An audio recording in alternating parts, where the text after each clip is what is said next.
ज्यादा नहीं रखूंगा क्योंकि समय ज्यादा हो चुका है और जिनको सुनने के लिए आप अपना कीमती समय निकाल करके आप पहुंचे हैं उनको सुनना बहुत जरूरी है।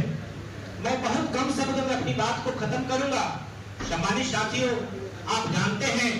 कि जो समाज अपने पुरखों के इतिहास को नहीं जानता है वह समाज का शासक नहीं बनता है।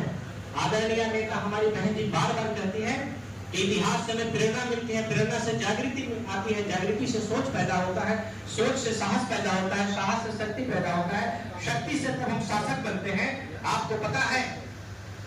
जिसके लोग शासक होते हैं, जिसका राजपाट होता है, उसके बेटी बहनों के साथ, उसके माँ बहनों के साथ जुल्म जाति अत्याचार नहीं होता है। परंतु बाबा साहब डॉक्टर बी आर अम्बेडकर ने कहा था कि capital for temper of power, सत्ता के मंदिर पर कब्जा करो। एक एमएलए एमपी बना लेने से अगर भला होना होता तो रिजर्वेशन से हजारों की संख्या में पूरे देश में एमएलए बन बैठे हैं और 131 मेंबर ऑफ पार्लियामेंट एससी और एसटी से बने हैं और सैकड़ों मेंबर ऑफ पार्लियामेंट ओबीसी समाज से, मुस्लिम समाज से बन बैठे हैं। लेकिन सम्मानित साथियों, बावजूद उसके आपके जब आपके हक अधिकार पर कुठाराघात होता है, सत्ता के शीर्ष पर बैठे, चाहे वो कांग्रेस की गवर्नमेंट हो चाहे बीजेपी की गवर्नमेंट हो, जब आपके ऊपर कुठाराघात होता है, आपके अधिकार का हनन होता है, तो आप जैसे लोगों को रोक टोक करके आदरणीय बहन जैसी नेता को भारत बंद करने का ऐलान करना पड़ता है। प्रेस कॉन्फ्रेंस करके अपने अधिकारों की रक्षा के लिए आपातकाल की स्थिति बोलना पड़ता है। आखिर क्यों? जब हमारे ही बीच के कई सांसद के मेंबर वहां बैठे हैं, हमारे ही बीच के कई हजारों एमएलए वहां बैठे हैं, उसके बावजूद भी हमें भारत बंद करना पड़ता है। हमें प्रेस कॉन्फ्रेंस में आकर के अपने लोगों को बताना पड़ता है कि जो सुप्रीम कोर्ट के माननीय सर्वोच्च न्यायालय ने जो फैसला दिया है वही सही नहीं है, परंतु बाबा साहब ने जो अधिकार दिया है, जो संविधान में हमें अधिकार दिया है, भले और कोई जाने नहीं जाने, लेकिन आज के तारीख में आदरणीय बहन जी ने गहन अध्ययन करके अपने प्रेस कॉन्फ्रेंस के माध्यम से, प्रेस नोट के माध्यम से सर्वोच्च न्यायालय ही नहीं बल्कि पक्ष केंद्र की सरकार जो सत्ता में बैठे हैं उनको भी और विपक्ष में जो उनका सहयोग कर रहे हैं उनको भी और राज बताने का काम किया, जिसके कारण केंद्र की सरकार को भी, प्रधानमंत्री को भी माइक में आकर के पेपर के माध्यम से आकर कहना पड़ा कि सर्वोच्च न्यायालय ने जो फैसला दिया है क्रिमिनल और वर्गीकरण का, यह फैसला मानने योग्य नहीं है। आपको मालूम होगा कि जब प्रधानमंत्री का यह स्टेटमेंट आता है, उनके मंत्री वैष्णवी करके कोई मंत्री जो है स्टेटमेंट देते हैं कि सुप्रीम कोर्ट के फैसला को जो है स्टे किया जाएगा, तो आपको मालूम होगा कि सदन की कार्रवाई 12 अगस्त तक चलनी थी। 1 अगस्त को फैसला सुनाया, 4 अगस्त को आदरणीय बहन जी ने प्रेस कॉन्फ्रेंस करके पूरे देश दुनिया को बताने का काम किया और बहन जी के प्रेस कॉन्फ्रेंस करने के बाद जब इस देश के तमाम बड़े बड़े नेता जब घुटने टेक दिए तो आदरणीय बहन जी पुनः आपको मालूम होगा कि 10 तारीख को 10 अगस्त को पुनः प्रेस कॉन्फ्रेंस करना पड़ा। इस बात के लिए कि सदन की कार्रवाई 12 अगस्त तक होनी थी और 3 दिन पहले यानी 9 अगस्त को ही सदन स्टे कर दिया गया। तो आदरणीय बहन जी ने कहा कि सिर्फ अखबार में आकर बोल देने से, सोशल मीडिया पर टेलीविजन पर आकर बोल देने से हमें विश्वास नहीं है। हमें विश्वास तब होगा कि बार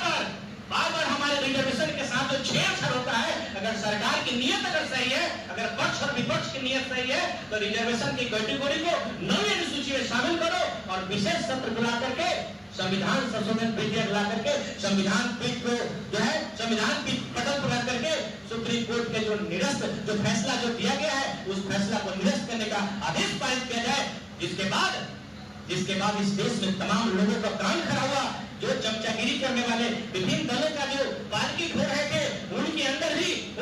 ही ग्लानि महसूस होने लगी। और आपको मालूम होगा कि आदरणीय बहन जी जब एक्टिव हुई तो बीजेपी के भी और अन्य दल के भी कई सांसद प्रधानमंत्री से मिलकर के बहन जी के बातों का समर्थन किया। ये कितनी बड़ी बात है, जो सत्ता में है उसकी औकात नहीं बोलने की है। आज हम सत्ता में नहीं है, हम सदन में नहीं है। बहन जी, लोग कुर्सी पाने के लिए मुख्यमंत्री और राज्यसभा और लोकसभा में जाने के लिए लोग तलवे चाहता है। धन्य है बहन आदरणीय बहन जी जो राज्यसभा के पद से इस्तीफा देने का काम किया। धन्य है आदरणीय बहन जी, जब इस देश प्रदेश में गुंडा राज चल रहा था, गुंडा राज को जब खत्म करने के लिए बहन जी ने एक्शन लिया, तो इस देश के प्रधानमंत्री अटल बिहारी वाजपेयी बहन जी को थ्रेटिंग दिया कि राजा भैया जैसे गुंडा को आप छोड़ दो, नहीं तो तुम्हारी कुर्सी चली जाएगी। बहन जी ने कहा